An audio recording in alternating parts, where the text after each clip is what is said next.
सनातन धर्म विज्ञान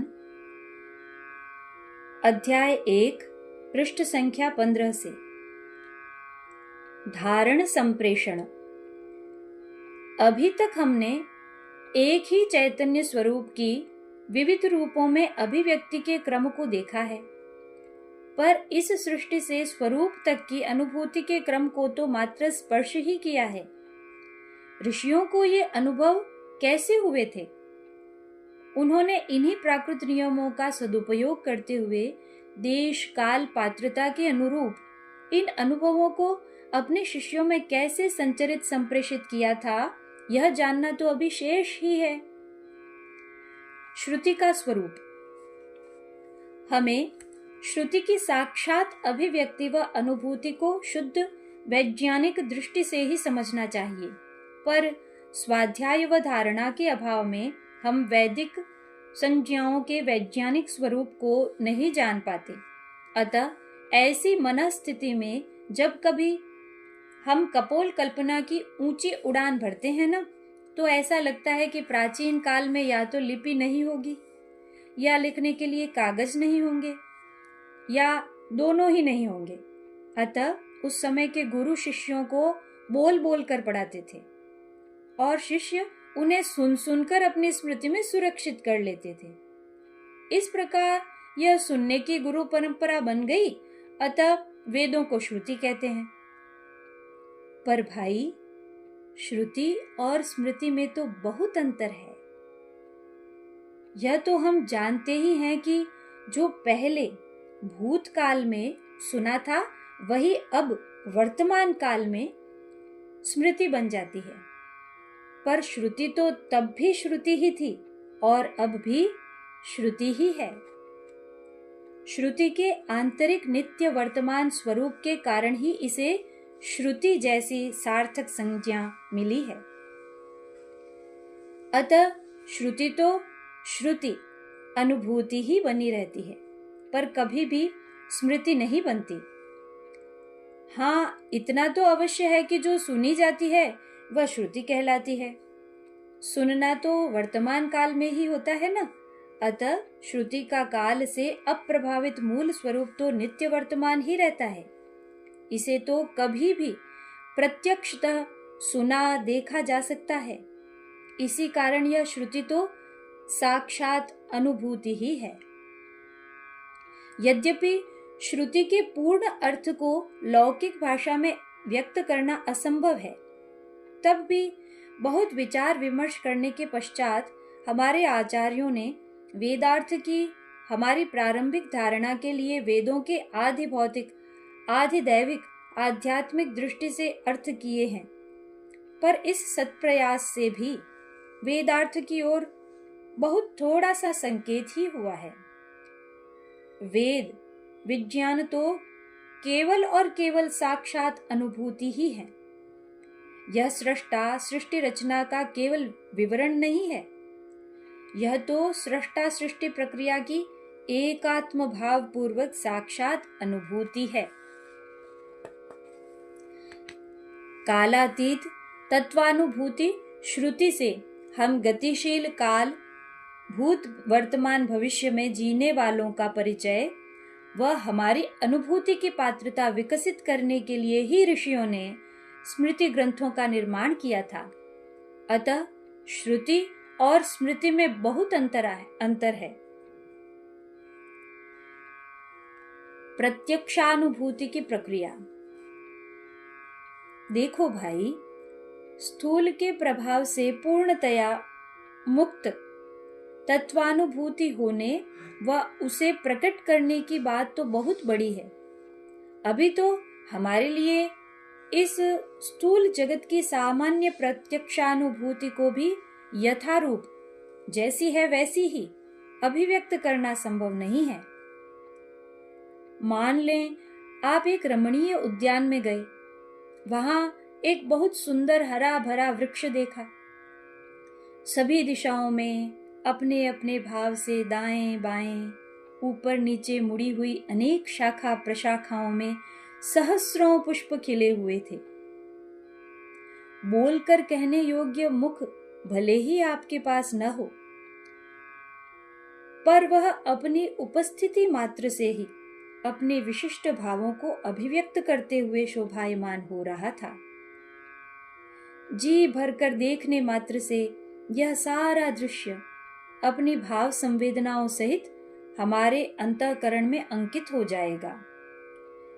पर अपने इस अनुभव को किसी व्यक्ति को बोलकर बताना हो तो अब कौन सी शाखा प्रशाखा कैसे किस ओर मुड़ी हुई थी, पत्र पुष्पों से भरी हुई कितनी सुंदर लग रही थी, वहां की सौंधी सुगंध, सुख की अनुभूति, यह सब कैसे समझावें? यह तो तभी संभव है ना जब हम में अंतःकरण के इस अनुभव को ठीक ऐसे ही किसी को संप्रेषित करने और सामने वाले में उसे ग्रहण करने की पात्रता हो, है ना? हाँ, ऐसा करना संभव है। यह तो हम सबका रात दिन नहीं दिन रात का अनुभव है कि हमारे पास आधुनिक मोबाइल हो और सामने वाले के पास भी वैसा ही मोबाइल हो, तो सुख सौरभ आदि भाव संवेदनाएं तो नहीं, पर स्थूल जगत के किसी भी स्थिर दृश्य ही नहीं, दृश्य श्रव्य चलचित्र को भी हम उसे और वह हमें भेजते रहते हैं ना। इसी प्रकार प्रकृति की शुद्ध सात्विक कारण भूमि में इन्हीं प्राकृत नियमों का उपयोग करते हुए अपने अनुभव को और भी अधिक गंभीर भावानुभूति के रूप में संचरित संप्रेषित किया जा सकता है। यदि हम कृत्रिम और अवैज्ञानिक आचार व्यवहार से अपनी अंतःशक्ति को कुंठित न करें तो सूक्ष्म अति सूक्ष्म भाव संवेदनाओं के ग्राहक, संवाहक और संप्रेषक मानवीय अंतःकरण से श्रेष्ठ और समर्थ कोई कृत्रिम यंत्र सारी पृथ्वी पर नहीं है, न अभी है और न ही भविष्य में कभी इतना श्रेष्ठ कृत्रिम बुद्धिमत्ता वाला जड़ यंत्र बनाया जा सकेगा। सभी भाव संवेदनाओं की अनुभूति और अभिव्यक्ति का आधार तो एक चैतन्य ही है न। अतः चैतन्याश्रित इन भाव संवेदनाओं के रूप में प्रकाशित होने वाले प्राकृत नियमों को सम्यक रूप से जानने का एकमात्र उपाय अनुभूति ही है, अध्ययन नहीं। हाँ, सत्वमयी प्रकृति से आत्मभाव पूर्वक आंतरिक एकत्व की अनुभूति से ये प्राकृत सिद्धांत तो स्वतः स्वभावतः आत्मसात होते हैं, पर इस सात्विक अनुभूति के लिए परम विशुद्धांतःकरण अपेक्षित है। सृष्टि के प्रारंभिक काल में ही परम विशुद्ध मानवीय चेतना ने वैदिक ऋचाओं के रूप में सृष्टि के चिन्मय स्पंदनों को आत्मसात व सत्पात्र में संचरण संप्रेषण का पुरुषार्थ प्रकट किया था। धारण। वृक्ष के अनुभव का थोड़ा स्मरण करिए तो यह दृश्य हम तक कैसे पहुंचा? परावर्तित प्रकाश किरणों के साथ यह भाव दृश्य स्पंदित होता हुआ हमारी दर्शनेंद्रिय और दृष्टि तंत्रिका के माध्यम से मन तक पहुंचा और मन अंतर्मन ने इस भाव स्पंदन का अनुभव किया, है ना भाई? यह तो स्थूल जगत का अति सामान्य अनुभव था। इस अनुभव में प्रकृति के प्रकाश आदि हमसे भिन्न अनेक कारकों का सहयोग भी रहा। अतः इस पर संवेद्यात्मक अनुभूति में तो वृक्ष और हम दोनों दर्शन होने पर भी पर ही रहे, अलग अलग ही रहे, और दर्शन की प्रक्रिया भी बहुत लंबी थी। समाधि में तो दृष्टा और दृश्य में भेद नहीं रहता, उनमें तो पूर्ण तादात्म्य ही रहता है। अतः स्वतः स्वभावतः होने वाली इस स्वसंवेद्यात्मक स्वानुभूति में तो दर्शन की ऐसी प्रक्रिया की भी कोई आवश्यकता नहीं रहती। ऋषयो मंत्र दृष्टारः ऋषि ऐसे ही मंत्र दृष्टा थे। संचरण संप्रेषण। एक रोचक बात बताऊं आपको। जैसे वेद मंत्रों की अनुभूति में दृष्टा दृश्य में भेद नहीं रहता ना, ऐसे ही अभिव्यक्ति में भी सद्गुरु सत्शिष्य में भेद नहीं, आंतरिक रूप से पूर्ण तादात्म्य ही रहता है। शिष्य के सत्याग्रह और सद्गुरु के अनुग्रह में गुरु शिष्य दोनों ग्रह धातु धारणा की दृष्टि से एक रूप ही होते हैं। हाँ, दोनों के भावनात्मक धारणात्मक एकत्व से ही उनके भीतर प्रतिष्ठित वाक तत्व के एकत्व बोध से सहज संप्रेषण संभव होता है। पर शिष्य में सत्य के प्रति वैसा आग्रह और सद्गुरु के प्रति भी उतना ही समर्पण न हो तो शाब्द वेद। वृक्ष के दर्शन का एक बार और स्मरण करिए तो उस भाव दृश्य का स्मरण जो स्पंदित होता हुआ हमारे मन तक पहुंचा था। भाई, यह तो भौतिकी का बहुत ही सरल सिद्धांत है कि जहां कहीं भी कितना भी सूक्ष्म से सूक्ष्म ही क्यों न हो स्पंदन होता है, वहां ध्वनि अवश्य ही होती है। यह ध्वनि उन स्पंदनों व स्पंदित होने वाले भावों के अनुरूप ही होती है। अतः वाक तत्व के रूप में भावों की अनुभूति व संप्रेषण इन स्पंदनों के माध्यम से ही होता है। समाधि में होने वाली इन स्वतः स्फूर्त भावों की अनुभूति यानी वेद मंत्रों के दर्शन को ध्वनि विज्ञान की दृष्टि से देखें तो जिसमें सुनना और देखना आदि भाव संवेदनात्मक स्पंदन एक साथ मिले हुए हैं ना, ऐसी अनुभूति पश्यंती वाक का ही विषय बनती है। कारण जगत की यह शुद्ध भाव संपदा सृष्टि यज्ञ के क्रम में जब सौर प्राण से युक्त होकर स्पंदित होने लगती है तो भावों के प्राणमय रूप धारण करते ही यह प्राणिक स्पंदन अर्थात भाव प्राण का समन्वित रूप मध्यमा वाक में परिणत हो जाता है। यही मध्यमा वाक सृष्टि यज्ञ में आहुति लगते ही प्राणों के स्थूल रूप धारण करने से वायुजन्य स्थूल आघात के ध्वन्यात्मक स्पंदनों से युक्त वैखरी वाणी में परिणत हो जाती है। पुनरवलोकन। परावाक चैतन्य स्वरूप है। यह तो विशुद्ध विज्ञान है, स्पंदन रहित सदा एक रस स्थिति है। कार्य कारण से परे इस परम अव्यक्त में तो देश काल क्रम मात्रा आदि की कल्पना भी नहीं है। यही श्रुति का शाश्वत नित्य स्वरूप है।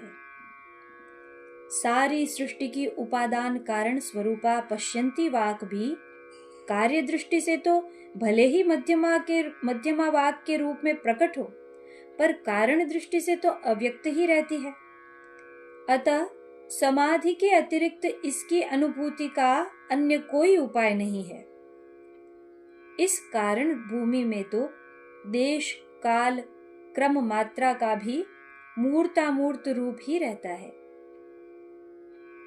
पश्यंती वाक परा जैसे कालातीत नित्य स्वरूपा तो नहीं है, पर हाँ मूर्तामूर्त कालमय अस्तित्व होने के कारण सृष्टि के लीन होने तक नित्य वर्तमान ही रहती है, कभी भी भूत भविष्य नहीं बनती।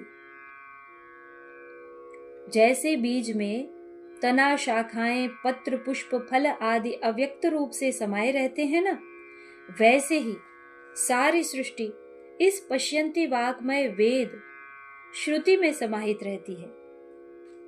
यज्ञ रूप विस्तार से ही यह सृष्टि अनेक रूपों में प्रकट होती है।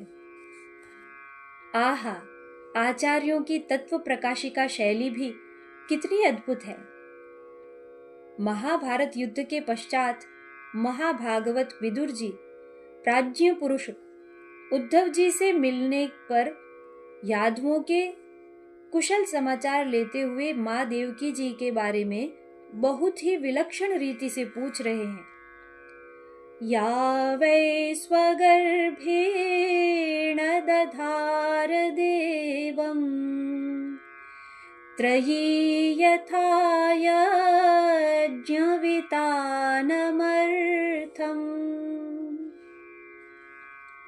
जैसे ऋक् यजु साम रूपा वेदत्रयी यज्ञ विस्तार रूप अर्थ को प्रकट करने के लिए ही धारण करती है, वैसे ही भगवान के श्री विग्रह को प्रकट करने के लिए ही अपने गर्भ में धारण करने वाली माँ देवकी जी अच्छी तो है ना।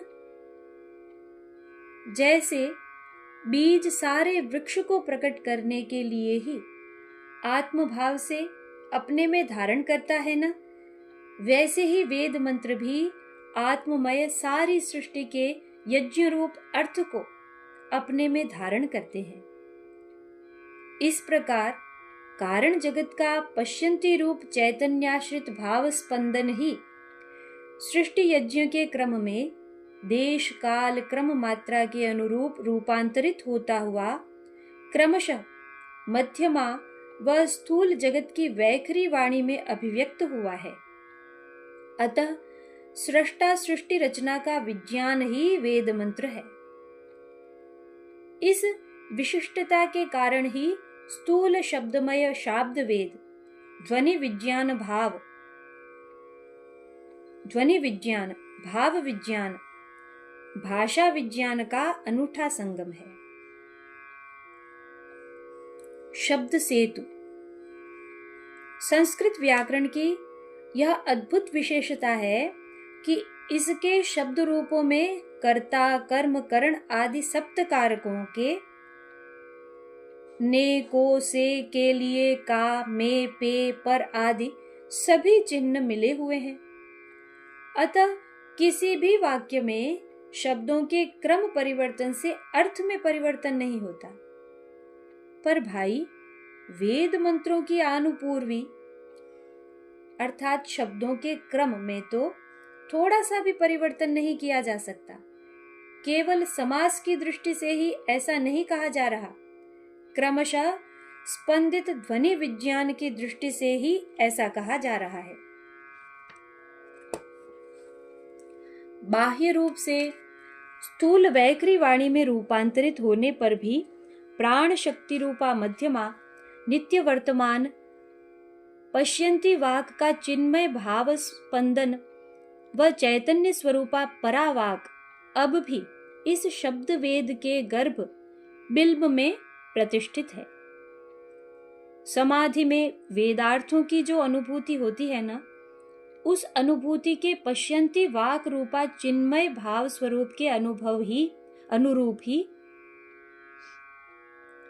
समाधि में वेदार्थ की जो अनुभूति होती है ना, उस अनुभूति के पश्यंती वाक रूपा चिन्मय भाव स्पंदन के अनुरूप ही मध्यमा वाक का प्राण शक्ति युक्त स्पंदन और इस प्राण शक्तिमय स्पंदन के अनुरूप ही वैखरी वाणी में वेद मंत्रों के देश काल क्रम मात्रा का बहुत ध्यान रखते हुए सद्भाव पूर्वक स्थूल शब्दमय उच्चारण से अर्थात पाठ से एक दिव्य शब्द सेतु का निर्माण होता है।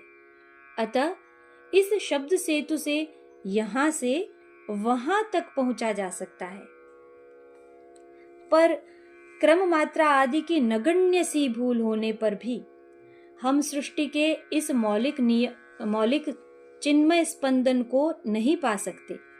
अतः प्राचीन वेदाचार्यों ने अपने शिक्षा ग्रंथों में उस मौलिक स्पंदन के अनुरूप ही स्थूल वर्णाकार ध्वनि के देश काल क्रम मात्रा को बहुत ही सावधानी से सिखाया था।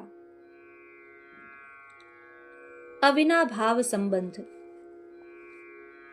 हमें यह भी ध्यान रखना है कि ये मंत्रात्मक वैदिक शब्द वर्तमान में सामान्य लौकिक व्यवहार में प्रयोग में आने वाले शब्दों जैसे निराधार शब्द नहीं है। हमारे सामने घोड़ा खड़ा हो और उसे देखकर हमारे मुख से घोड़ा शब्द निकल पड़े तो यह शब्द आरोपित भाव संबंध के कारण सामने खड़े घोड़े की ओर संकेत तो अवश्य करता है, पर यहां तो शब्द अर्थात घोड़ा और अर्थ अर्थात सामने खड़ा घोड़ा प्रत्यक्ष रूप से व्यक्त होते हुए भी अलग अलग ही रहते हैं। पर वेद मंत्रों के तो स्थूल वर्णात्मक शब्दों में भी शब्द और अर्थ में अविनाभाव संबंध रहता है, यानी कि अर्थ का कभी भी शब्द से संबंध विच्छेद नहीं होता। हाँ, इतना अवश्य है कि शब्द के स्थूल रूप धारण करने के कारण शब्द तो व्यक्त होते हैं, पर उसमें अंतर्निहित मौलिक अर्थ अव्यक्त ही रहता है।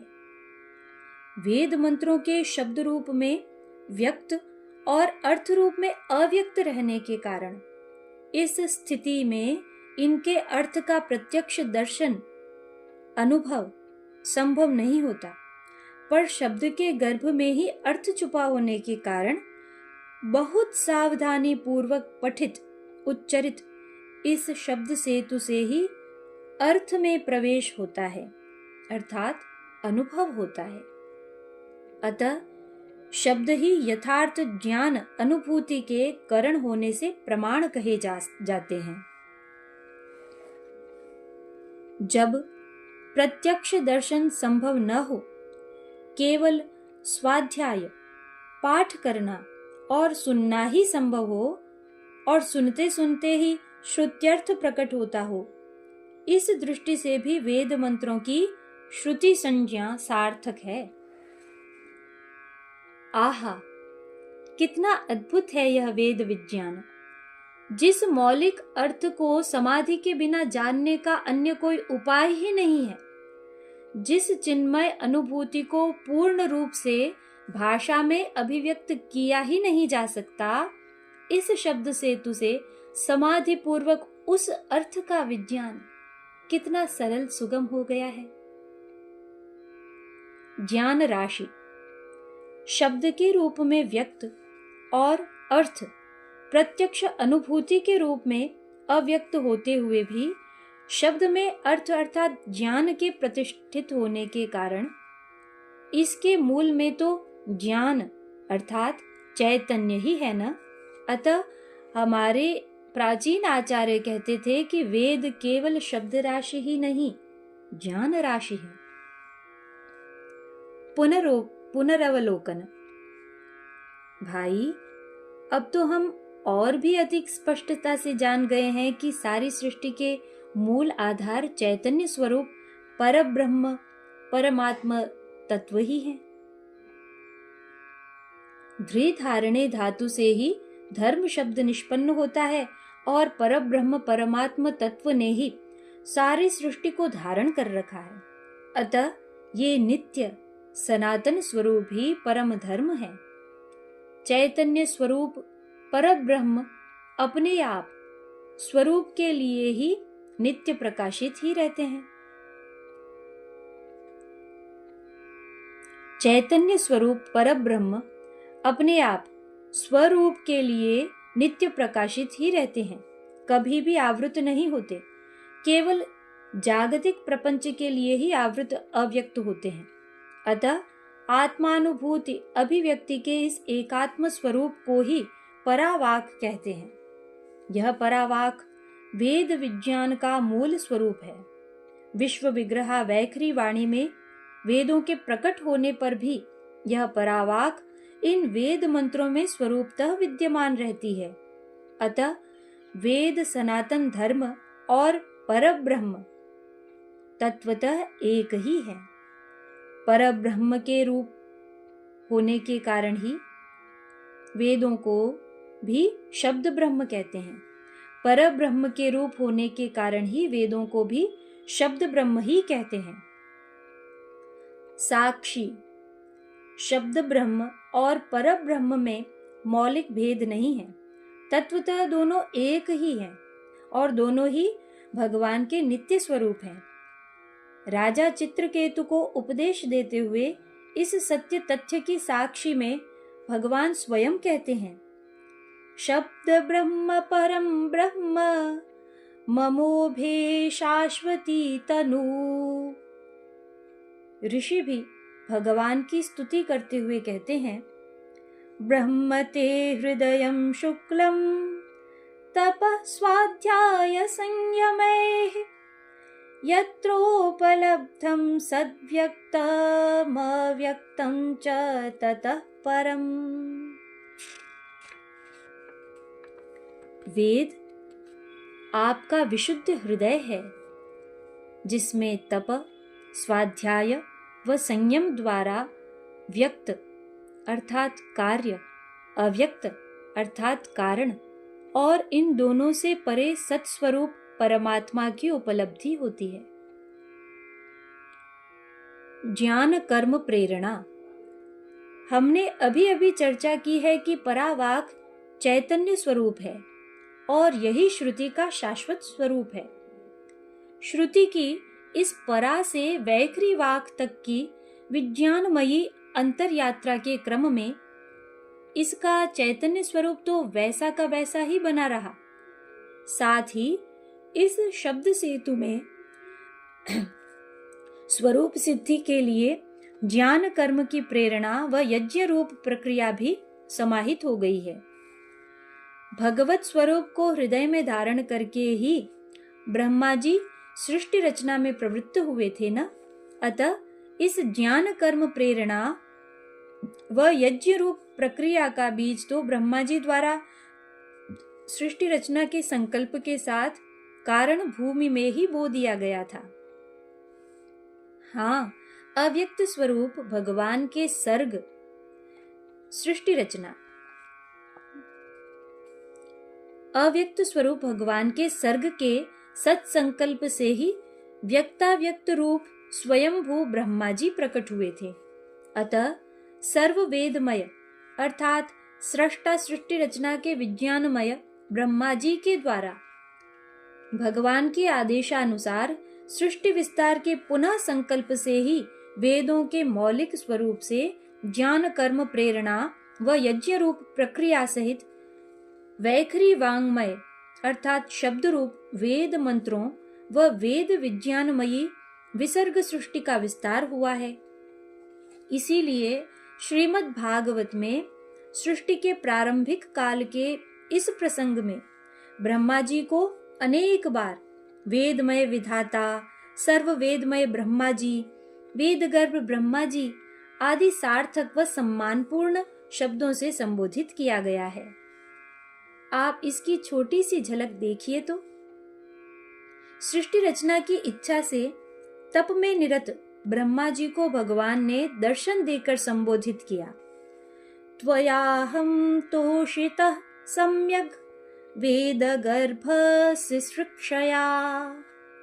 वेदगर्भ, तुमने सृष्टि रचना की इच्छा से चिरकाल तक तप करके मुझे पूर्ण रूप से संतुष्ट किया है। बहुत ही सद्भावपूर्ण प्रसंग है। सृष्टि रचना के लिए प्रस्तुत ब्रह्मा जी बहुत विनम्रता से प्रार्थना करते हैं।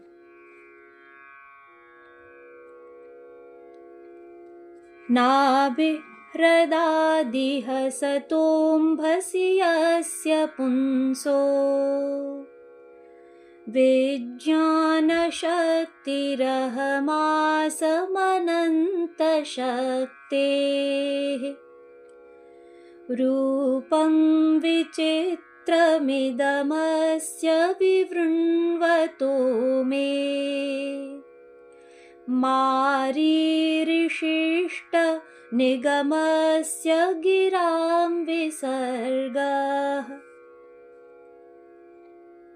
इस प्रलयकालीन जल में शयन करते हुए आप अनंत शक्ति परम पुरुष के नाभि कमल से मेरा प्रादुर्भाव हुआ है और मैं हूं भी आपकी ही विज्ञान शक्ति। अतः इस जगत के विचित्र रूप का विस्तार करते समय आप अनंत शक्ति की कृपा से मेरी वेद विज्ञान शक्ति लुप्त न हो। यहाँ ब्रह्मा जी ने भगवान के लिए अनंत शक्ति और अपने लिए भी विज्ञान के साथ ही शक्ति शब्द जोड़कर बहुत ही सुंदर व सार्थक प्रयोग किया है। विज्ञान स्वरूप आत्म चैतन्य से भासित कारण भूमि अर्थात महत तत्व की संज्ञा विज्ञान शक्ति हो जाती है। यहाँ गिरा शब्द भी गृह विज्ञाने धातु से निष्पन्न हुआ है। गृह धातु का अर्थ है विज्ञान होना, जानना, अतः गिरा शब्द का अर्थ हुआ विज्ञान, अनुभव को अभिव्यक्त करने की शक्ति, वाणी अर्थात वाक। यह सारी सृष्टि वाक तत्व के रूप में ही अभिव्यक्त हो रही है। परा पश्यन्ति मध्यमा वैखरी के रूप में यह वाक तत्व ही अभिव्यक्त होता है। इसे तो हम समझ ही चुके हैं। इस दृष्टि से ब्रह्मा जी के आत्मभावमय पश्यन्ति वाक रूपा महत तत्व से परिणाम को प्राप्त वैखरी वाणी रूपी स्थूल जगत तक की वेद विज्ञानमयी अभिव्यक्ति निगमस्य गिराम विसर्गः ही तो है। अतः ब्रह्मा जी प्रार्थना करते हैं कि हे प्रभु, इस जगत के विचित्र रूप का विस्तार करते समय आपकी कृपा से मेरी वेद विज्ञानमयी विसर्ग शक्ति, पुनः सृष्टि रचना की शक्ति लुप्त न हो। भगवान ने पहले भी ब्रह्मा जी को वेद गर्भ जैसा सार्थक संबोधन दिया था, पर भगवान के प्रति अपने शिशु सुलभ स्वभाव वाले ब्रह्मा जी तब भी अपने में अंतर्निहित सृष्टि रचना की शक्ति को नहीं जान पाते, अतः उहापोह में है। तब एक बार और वेद गर्भ जैसे अर्थपूर्ण शब्द से संबोधित करते हुए भगवान उन्हें आदेश देते हैं, मा वेद गर्भ गास्तंद्रीन् सर्ग उद्यम मावह तन्मयापादितं ह्यग्रे यन्मां प्रार्थयते भवान्। हे वेदगर्भ, सृष्टि रचना की अशक्ति की चिंता से उत्पन्न विषाद के कारण आलस्य मत करो, सृष्टि रचना का उद्यम करो। आप मुझसे जो यह प्रार्थना कर रहे हैं वह तो मैं पहले ही कर चुका हूं। वेदगर्भ, सृष्टि रचना का विज्ञान तो तुम्हारे भीतर पहले से ही प्रतिष्ठित और नित्य वर्तमान है, अतः सृष्टि रचना के समय देश काल क्रम से भी यह शक्ति लुप्त नहीं होगी। भाई, यह कोई ज्ञाता ज्ञेय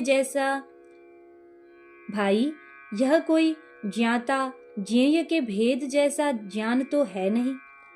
यह तो ऐसा विज्ञान है जिसमें ज्ञाता ज्ञान ज्ञेय में भिन्नता नहीं रहती, इनका एकत्व बोध होता है, अतः इसके लुप्त होने का तो कोई प्रश्न ही नहीं है। अरे, ब्रह्मा जी की तो बात ही अलग है। हम मानवों में भी यह विज्ञान सुप्त भले हो पर लुप्त नहीं है। महत्तत्वमय विज्ञान में प्रतिष्ठित ब्रह्मा जी इस एक रूपता के कारण ही सृष्टि के रूप में मानो अपने आप को ही प्रकट करते हुए स्थूल कार्य रूप में परिणत होने पर भी सारी सृष्टि के कारण रूप में नित्य वर्तमान ही रहते हैं। इसीलिए भगवान स्वयं सर्व वेदमय ब्रह्मा जी को अपने आप से ही सृष्टि रचना का आदेश देते हैं। सर्ववेदमयेनेदमात्मनात्मात्मयोनिना प्रजा सृज यथा पूर्वं याश्च मय्यनुशेरते। इसी कारण ब्रह्मा जी का अपनी सृष्टि के साथ कारण रूप में अभेद व कार्य रूप में भेद जैसा भेदाभेद संबंध है। अरे, केवल अपनी बनाई सृष्टि के साथ ही नहीं, स्वयं भगवान के साथ भी उनका तो चैतन्य स्वरूप की दृष्टि से तो अभेद और कारण जगत में अपनी स्थिति को लेकर भेद जैसा भेदाभेद संबंध ही है।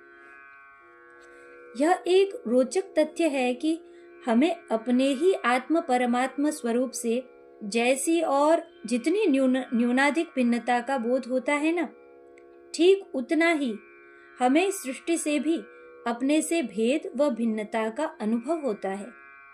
हम जैसे जैसे परमात्मा की ओर बढ़ते हैं ना, वैसे वैसे ही परमात्मा व सृष्टि दोनों से हमारा आंतरिक भेद कम होते होते एक दिन स्वरूप सिद्धि विज्ञान होने पर यह भेद पूर्णतः लुप्त हो जाता है। सर्वम खलविदम ब्रह्म। इतने सारे तथ्यों के प्रकाश में हम निश्चय पूर्वक कह सकते हैं कि श्रीमद् भागवत में अनेक दृष्टिकोणों से अनेक बार सृष्टा सृष्टि रचना के विज्ञान को ही वेद विज्ञान सिद्ध किया है।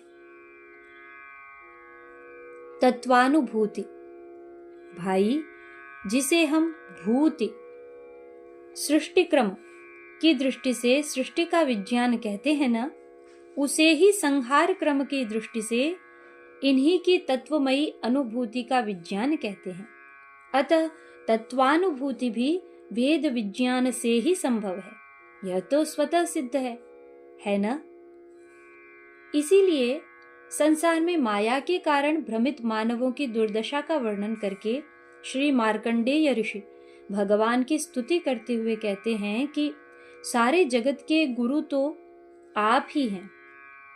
इसी कारण जीव पूर्व में अज्ञानी होने पर भी जब उसे आपकी कृपा से आपसे ही प्रकट वेदों की प्राप्ति होती है, तब वह आपके साक्षात दर्शन कर लेता है। यं वै न वेद वितथाक्षपथैर्भ्रमद्भिः सन्तं स्वकेष्वसुषु हृद्यपि दृक्पथेषु तन्माययावृतमतिः स उ एव साक्षादाद्यस्तवाखिल गुरो रूपसाद्य वेदम्। श्री मार्कंडेय ऋषि भावपूर्ण स्तुति करते हुए आगे कहते हैं, यद्दर्शनं निगम आत्मरः प्रकाशम् मुह्यन्ति यत्र कवयो जपरायतन्तः। प्रभु, वेद में आपका साक्षात्कार कराने वाला वह ज्ञान पूर्ण रूप से विद्यमान है, जो आपके स्वरूप का रहस्य प्रकट करता है। हम सभी मनुष्य अपने जन्म जन्मांतर में अर्जित संस्कारों से संचालित होते हैं। अतः सबकी रुचियां भी अपने अपने संस्कारानुसार भिन्न भिन्न ही होती है। यदि किसी को सर्वोच्च लक्ष्य ईश्वर प्राप्ति में रुचि न हो, वह महेंद्र अर्थात स्वलोक या प्रजापति के स्वर्ग अर्थात ब्रह्मलोक पर्यंत सुख की सीमित इच्छा ही रखता हो, तो उसके लिए भी वेद उतने ही उपयोगी हैं। श्री कृष्ण उद्धव जी से कहते हैं, यद्यसौ छन्दसां लोकमारोक्ष्यन् ब्रह्मविष्टपं गुरवे विन्यसेद्देहं स्वाध्यायार्थं बृहद्व्रतः। यदि किसी की इच्छा हो कि मैं छंदों के लोक ब्रह्मलोक में जाऊं, तो नैष्ठिक ब्रह्मचर्य व्रत ग्रहण करके वेदों के स्वाध्याय के लिए अपनी देह सारा जीवन आचार्य को समर्पित कर देवे।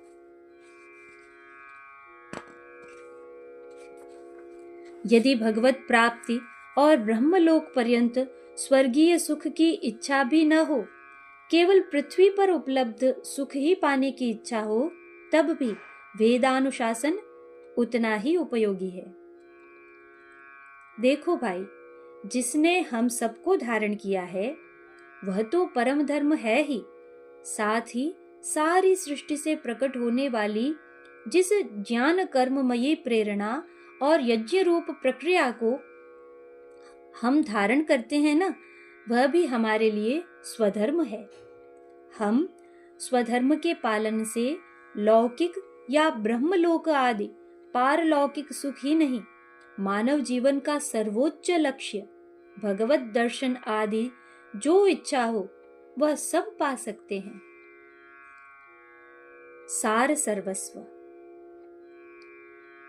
हमारे सारे ही वेदानुकूल शास्त्र, इतिहास हो या पुराण, दर्शन हो या स्मृतियां, सभी कथा, कविता, सूत्र, सूक्तियां आदि अनेक विधाओं से, अनेक रूपों में परम धर्म के साथ ही ज्ञान, कर्म, प्रेरणा व यज्ञ रूप प्रक्रिया के द्वारा स्वधर्म को ही परिभाषित व प्रचारित कर रहे हैं।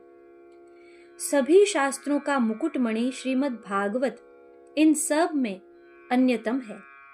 यह तो परमहंस संहिता है, जिसे ब्रह्म विज्ञान में नित्य प्रतिष्ठित श्रीमद् परमहंस परिव्राजकाचार्य श्री शुकदेव जी ने अति आश्चर्यजनक रूप से 7 दिन तक एक ही स्थान पर रहकर समाधि भाषा में ही आत्मस्वरूप परीक्षित को सुनाया है। आपने तो सुना ही होगा, श्रीमद् भागवत के मंगलाचरण में ही इसका रहस्योद्घाटन करते हुए गाते हैं,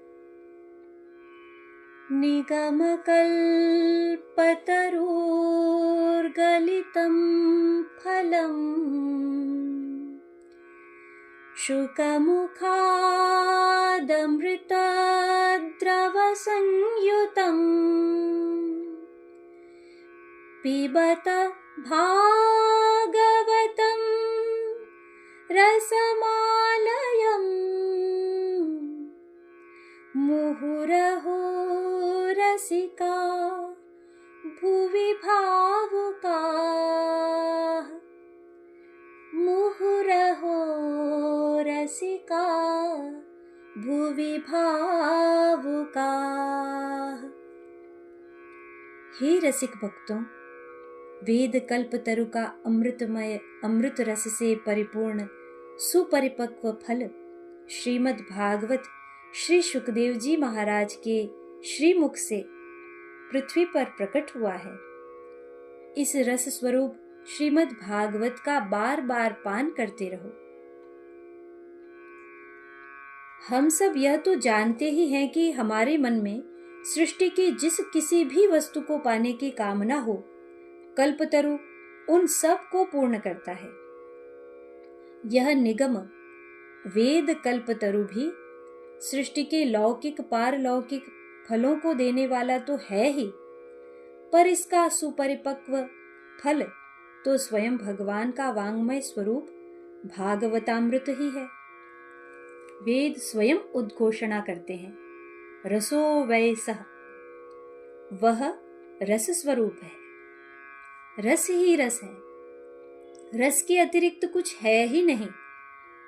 अतः इसका यथार्थ अनुभव करने वाले भी सृष्टि के तीनों गुणों के परे चैतन्य स्वरूप में प्रतिष्ठित भगवत प्रेमी परमहंस ही हैं। निर्गुण निराकार स्वरूप ही नहीं, भगवान की मधुराति मधुर लीला भी देश काल में सीमित दिखाई देने पर भी अनंत स्वरूप ही है। इसका यथार्थ आस्वादन ही नहीं, यत्किंचित अभिव्यक्ति के सर्वोत्तम अधिकारी भी भगवत प्रेम में डूबे परमहंस ही हो सकते हैं। श्री सुखदेव जी महाराज ऐसे ही अनंत श्री विभूषित आचार्य शिरोमणि हैं, जिनके श्रीमुख से इस मायिक सृष्टि के परे स्थित यह अति दुर्लभ भगवद रस भूतल पर प्रकट हुआ है। निगम कल्पतरु का सुपरिपक्व फल यह श्रीमद् भागवत स्वयं भी रस स्वरूप है और इसके स्वाध्याय का फल भी रस स्वरूप भगवान की प्राप्ति ही है। अतः हे भावुक भक्तों, निरंतर इसका पान करते रहो। महान टीकाकार आचार्य श्रीधर स्वामी रसमालयम में आलयम का बहुत सुंदर भाव देते हुए कहते हैं, न च भागवतामृत पानम मोक्षेपि त्याज्यमित्याह आलयम लयो मोक्षः। श्रीधरी टीका। लय यानी मोक्ष हो जाने पर भी भागवतामृत का पान करते रहें। भाई, जागतिक प्रपंच से मुक्त पुरुष ही इस रसपान के उत्तम अधिकारी हैं। हम लोग तो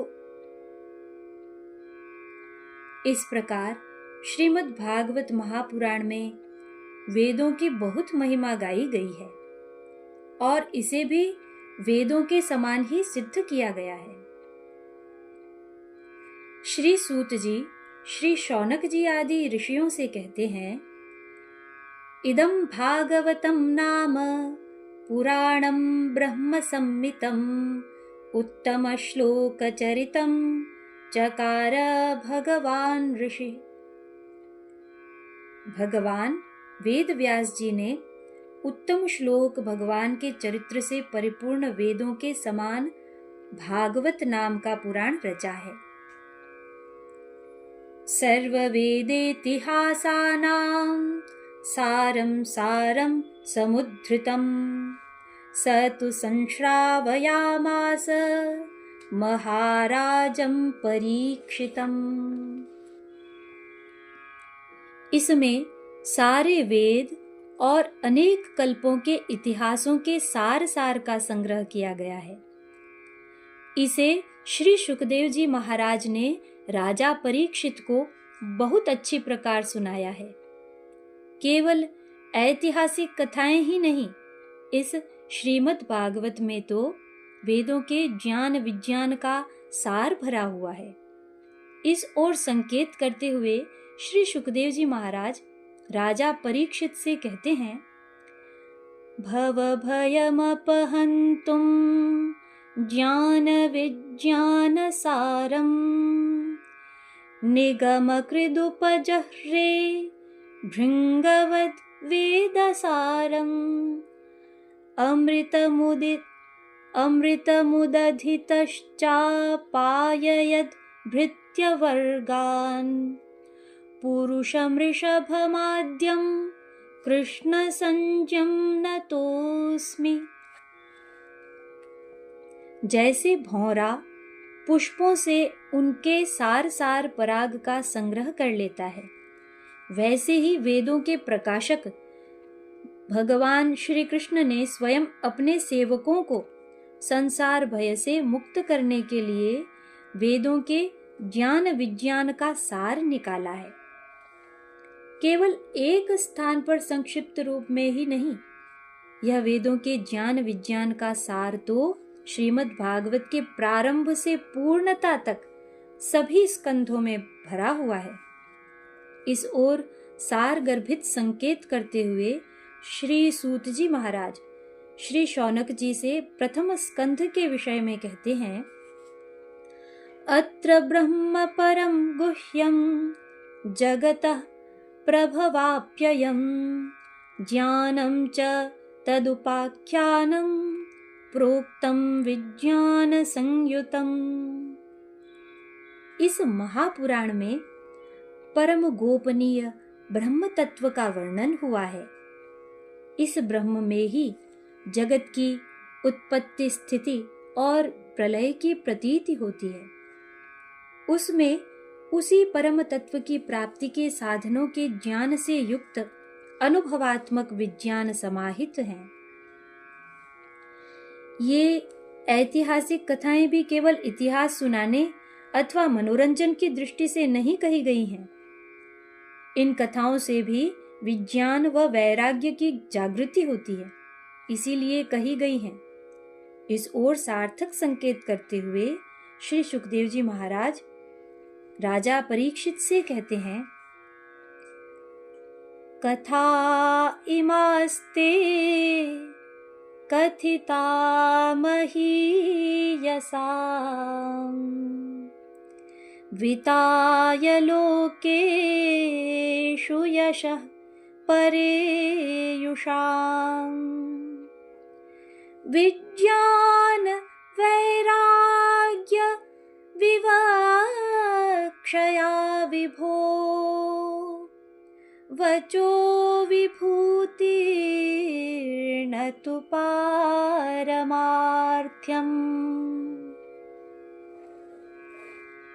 इन महापुरुषों की कथाएं तुम्हें विज्ञान व वैराग्य का उपदेश देने के लिए ही कही गई हैं।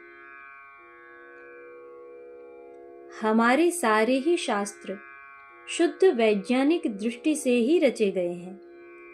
इस सत्य तथ्य की सुस्पष्ट धारणा के लिए ही हम बार बार वेद वेद वेद, विज्ञान विज्ञान विज्ञान का स्मरण कर रहे हैं। ब्रह्म भाव, इस बात की ओर आपका ध्यान अवश्य गया होगा कि हम बार बार भगवान वेद विज्ञान के साथ ही ब्रह्मा जी का भी स्मरण कर रहे हैं। जब सृष्टि के मूल रचयिता व पालनकर्ता सर्वसमर्थ भगवान स्वयं विद्यमान हैं, तब बीच में इन ब्रह्मा जी को लाने की आवश्यकता और उपयोगिता क्या है? यह प्रश्न मन में आता ही होगा। इस रहस्योद्घाटन के लिए हमारे इस स्थूल जगत को थोड़ा ध्यान से देखिए तो ग्रह, नक्षत्र, पृथ्वी आदि इतने सारे स्थूल पिंड ही पिंड, इतने सारे प्राणियों के इतने सारे शरीर, सभी की अपनी अपनी जीवन धारण की आवश्यकताएं, इन आवश्यकताओं के अनुरूप व्यवस्थाएं, बहुत बड़ा कार्य व्यापार चल रहा है ना? और एक भी व्यक्ति छैनी हथौड़ा लेकर बाहर से इन पिंडों को गढ़ नहीं रहा है। इनका कारण तो भीतर है, बाहर नहीं। इस आंतरिक कारण का कार्य रूप परिणाम ही भीतर से बाहर आ रहा है। अतः यह सृष्टि क्रमशः महाकारण कारण से कार्य रूप परिणाम में ही प्रकट होती है। विपरीत क्रम से क्रमशः कार्य से कारण महाकारण में लीन भी होती है। इस सृष्टि को बनाने वाला कारण रूप में तो अव्यक्त रहता है, पर कार्य रूप में व्यक्त होता है। इस कारण व्यक्ताव्यक्त स्वभाव वाला है। माता पिता तो निमित्त बनते हैं। सभी प्राणियों के मातृगर्भ में शिशुओं के शरीरों का निर्माण इनके नहीं, उस कारण के हाथ में है। वह स्वयं तो कारण रूप में अव्यक्त ही रहता है, पर उसका कार्य रूप परिणाम शिशु तो हम सबके समक्ष व्यक्त होता है ना, अतः व्यक्ति कहलाता है। वर्तमान में भी हमारे अपने शरीरों की आंतरिक व्यवस्था व जीवन की अवधि उस अव्यक्त कारण विधाता के हाथ में ही है। कोई है जो अपने लिए नहीं, व्यक्तिशः निरपेक्ष रहकर हमारे लिए ही इतना उद्योग कर रहा है, पर स्वयं निरपेक्ष रहते हुए भी हमारे कर्मों के सापेक्ष ही फल दे रहा है। अतः सापेक्ष निरपेक्ष स्वभाव वाला है। इतने सारे स्थूल पिंड, इतने सारे शरीरों में भेद ही भेद दिखाई दे रहा है, पर स्थूल भौतिक पिंडों सहित ये सारे ही शरीर पंचभूतों से ही निर्मित है। अतः शरीर अर्थात पिंड रूपी कार्य की दृष्टि से बाह्य रूपों में भेद ही भेद होने पर भी उपादान कारण की दृष्टि से एक रूपता होने के कारण सभी पिंडों में आंतरिक अभिन्नता है। इसी कारण उपादानों अर्थात पंचभूतों का नियमन होने से इनसे निर्मित पिंडों शरीरों का नियमन तो अपने आप होता है। इस आंतरिक अभिन्नता के कारण ही प्रकृति के बहुत सारे नियम सभी प्राणियों में समान रूप से प्रभावी होते हैं। सभी शरीरों में अनुभूति व अभिव्यक्ति की अपनी अपनी क्षमताएं मिली हुई हैं।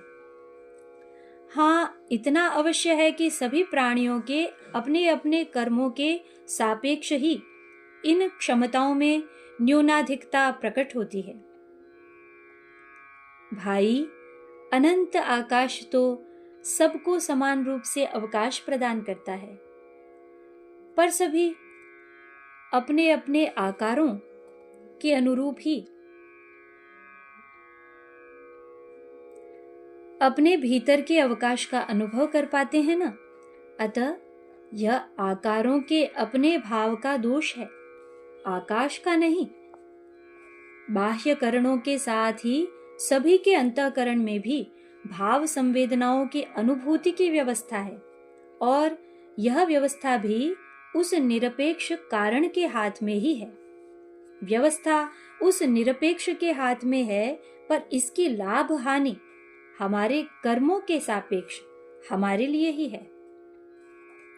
मृत्यु होने पर सभी शरीरों के ये पंचभूतात्मक उपादान अपने अपने कारण में मिल जाते हैं। सारी स्थूल सृष्टि इन प्राकृत पंचभूतों की पदार्थों के रूप में विकृति ही है। सृष्टि के उपादान कारण इन पंचभूतों का अपना अपना गुण स्वभाव, अपना अपना कार्य क्षेत्र व अपनी अपनी कार्य पद्धति है। यह तो हम जानते ही हैं कि अग्नि का स्वभाव उष्ण व जल का स्वाभाविक गुण शीतलता है, और इसी स्वभाव के अनुरूप इनकी कार्य पद्धति व कार्य क्षेत्र है। भूतों में इतना स्वभाव भेद होने पर भी सभी की एक ही संज्ञा है, भूत, यानी जो परंपरा क्रम से प्राप्त हुआ है, परंपरा क्रम से हुआ है। कुछ ऐसा है जो इनमें एक समान, इस आंतरिक समानता के कारण ही इन सब की एक ही भूत संज्ञा है। अपने अपने भावों के रूप में प्रकाशित, स्थूल रूप में प्रकट होने व पुनः अपने स्वभाव में अंतर्लीन होने की शक्ति सब में एक समान है। अतः इस भाव शक्ति की समानता वाले स्थूल सृष्टि के ये 5 ही उपादान कारण होने के कारण इन सब को भूत ही कहते हैं। इस एक ही संज्ञा भूत का भाव शक्त्यात्मक आधार ही इनको एक सूत्रता में पिरोकर इनकी उष्णता, शीतलता आदि विरुद्ध भावों में संतुलन स्थापित करता है। इस प्रकार सृष्टि में उपादान कारण के 2 स्तर प्रकट होते हैं। प्रथम प्रारंभिक स्तर में पंचभूतात्मक कारण, जिनका अपना अपना स्वभाव, कार्य पद्धति व सीमित क्षेत्र है। द्वितीय उच्चतर स्तर है। इन पंचभूतों में एक सूत्रता लाने वाला, पंचभूतात्मक शरीरों के नियमबद्ध व्यवस्थापकों का भी नियमन करके इनमें एक सूत्रता स्थापित करने वाला सूत्रात्मा। इस सूत्रात्मा कार्य क्षेत्र तो सारी सृष्टि में होने से सभी भूतों में समान रूप से प्रभावी व व्यापक स्वभाव वाला है। इस सूत्रात्मा का कार्य क्षेत्र तो सारी सृष्टि में होने से सभी भूतों में समान रूप से प्रभावी व व्यापक स्वभाव वाला है। ये दोनों ही आधिदैविक भौतिक स्तर जड़ चेतन मिश्रित अहम भाव वाले हैं।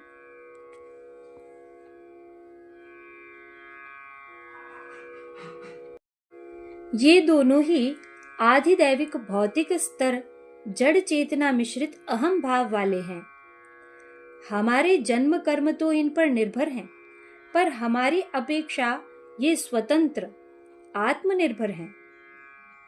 इनकी इस दिव्यता स्वयं प्रकाशिता के कारण ही इन भावों के अधिष्ठाताओं को देवता और इनके अधिपति को सूत्रात्मा ब्रह्मा जी कहते हैं। शरीर भेद के कारण हमारा तो सृष्टि से भेद को लेकर ही संबंध बना हुआ है, पर देवताओं का आत्मभावमय कार्य क्षेत्र तो सभी पंचभूतात्मक पिंडों में है ना। अतः इन देवताओं का तो भेदाभेद भाव संबंध को लेकर ही सारी सृष्टि से संबंध स्थापित हुआ है। सर्वोपरि एक ही परमदेव सारी सृष्टि में अभेद स्वरूप से व्याप्त है, पर सर्वत्र व्याप्त होते हुए भी व्यक्तिशः निरपेक्ष और अव्यक्त है। अभेद स्वरूप परम तत्व सभी से निरपेक्ष रहकर ही विविध रूपों के अस्तित्व बोध को प्रकाशित करते हैं। पर एक विलक्षण तथ्य है कि ये भले ही विविध रूपों को प्रकाशित करें, पर विविध रूपों में इन्हें प्रकट करने का कार्य ये निरपेक्ष नहीं करते। यह विविधता रूपी कार्य तो विधाता की भाव शक्ति ब्रह्म शक्ति सापेक्ष ही होता है। हाँ, अभेद स्वरूप तो अच्छे बुरे, छोटे बड़े सभी भावों से निरपेक्ष रहकर ही सभी के मूल अस्तित्व बोध को एक समान ही प्रकाशित करते हैं ना। अतः इन भावों में भेद, विविधता व असमानता उत्पन्न करना तो सबसे अभेद व्यक्तिशः निरपेक्ष स्वरूप का कार्य नहीं हो सकता। भाई, सभी में अपने होने का अस्तित्व बोध तो एक समान ही होता है। अपनी अपनी शक्ति की न्यूनाधिकता के कारण ही भेद व विविध रूप अभिव्यक्त होते हैं ना। अतः सृष्टि की यह विविधता ब्रह्म शक्ति सापेक्ष ही है। श्री कृष्ण उद्धव जी को इस एक ही परम तत्व के अभेद होते हुए भी भेदभावमय सृष्टि के विविध रूपों में अभिव्यक्त होने का रहस्य समझाते हुए कहते हैं, अयं हि जीवस्त्रिवृदाब्जयोनिरव्यक्त एको वयसास आद्यः विश्लिष्टशक्तिर्बहुधेव भाति बीजानि योनिं प्रतिपद्य यद्वत्। यह सबको जीवन देने वाला ही तीनों गुणों का आश्रय सर्वलोकमय अब्ज पद्म का कारण है। यह आदि पुरुष पूर्व में एक और अव्यक्त था। जैसे बीज अपने उत्पत्ति स्थान भूमि को पाकर शाखा, पत्र, पुष्प, फल आदि अनेक रूपों में प्रकट होता है, वैसे ही काल की गति से शक्ति विभाजन द्वारा यह आद्य पुरुष ही अनेक रूपों में बढ़ता तो नहीं पर प्रतीत होता है। अदन्ति चैकं फलमस्य वृद्धा अदन्ति चैकं फलमस्य वृद्धा ग्रामे चरा एकमरण्यवासाः हंसाय एकं बहुरूपमिज्यैर्मायामयं वेद स वेद वेदम्। यह परम पुरुष एक ही है। इसके अनेक रूप मायामय हैं। जो इस रहस्य को गुरुजनों से जान लेता है वही वेदों को जानता है। लगता है श्री कृष्ण को वेद विज्ञान बहुत प्रिय है। यहाँ उद्धव जी को वेद स वेद वेदम और वहां अर्जुन को भी यस्तम वेद स वेदवित् कहते हैं। हम यथास्थान इसकी गंभीर चर्चा करेंगे। निष्कर्ष, परम तत्व तो एक और अव्यक्त ही है ना। अतः हम सभी का अपने होनेपन का बोध तो कभी बट ही नहीं सकता। यह मूल अस्तित्व बोध तो सबका एक समान और अव्यक्त आवृत ही रहता है। मायामय शक्ति विभाजन से ही क्रमशः मूल अस्तित्व बोध पर आरोपित मैं अमुक अमुक हूं जैसा अहम भाव ही व्यक्त होने वाले शाक्त रूपों में बटा हुआ भासित होता है।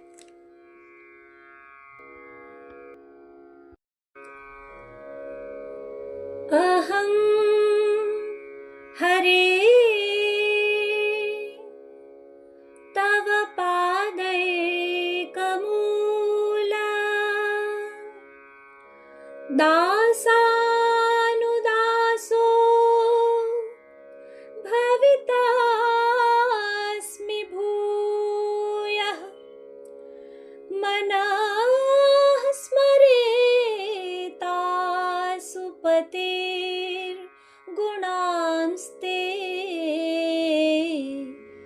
गृणीतवा कर्म करोतु कायः न नाकपृष्ठं न च पारमेष्ठ्यं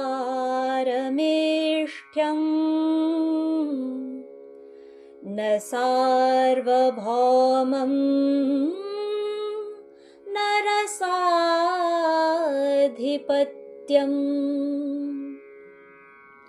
न योगसिद्धिरपुनर्भवं वा समञ्जसत्वा विरहय्यकाङ्क्षे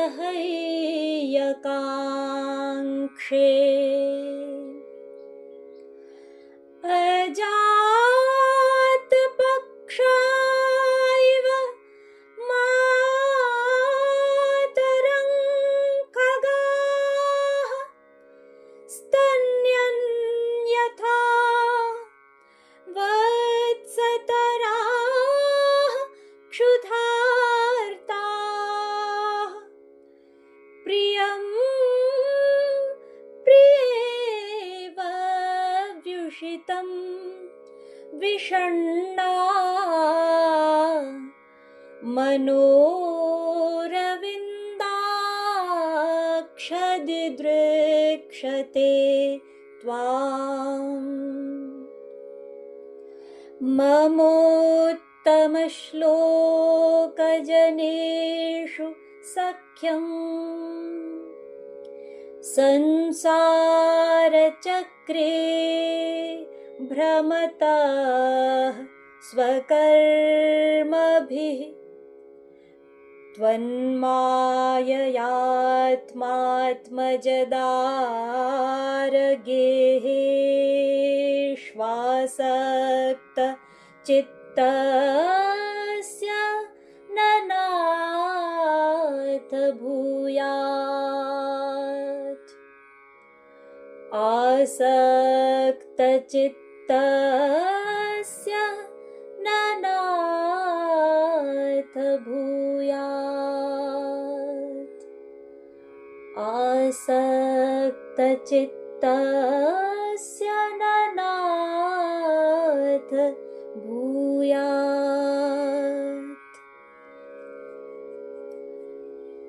ॐ पूर्णमदः पूर्णमिदं पूर्णात् पूर्णमुदच्यते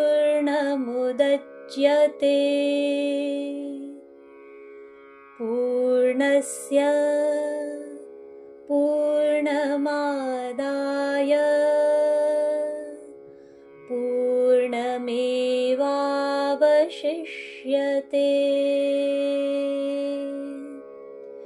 ॐ शान्तिः शान्तिः शान्तिः। कृष्णाय वासुदेवाय हरये परमात्मने प्रणतः क्लेशनाशाय गोविन्दाय नमो नमः। कृष्णाय वासुदेवाय देवकीनन्दनाय च नन्दगोपकुमाराय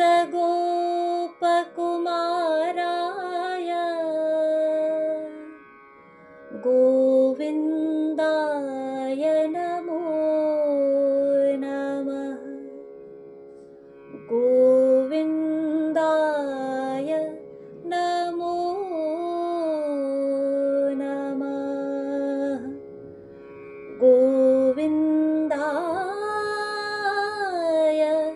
नमो नमः। श्रीकृष्णार्पणमस्तु।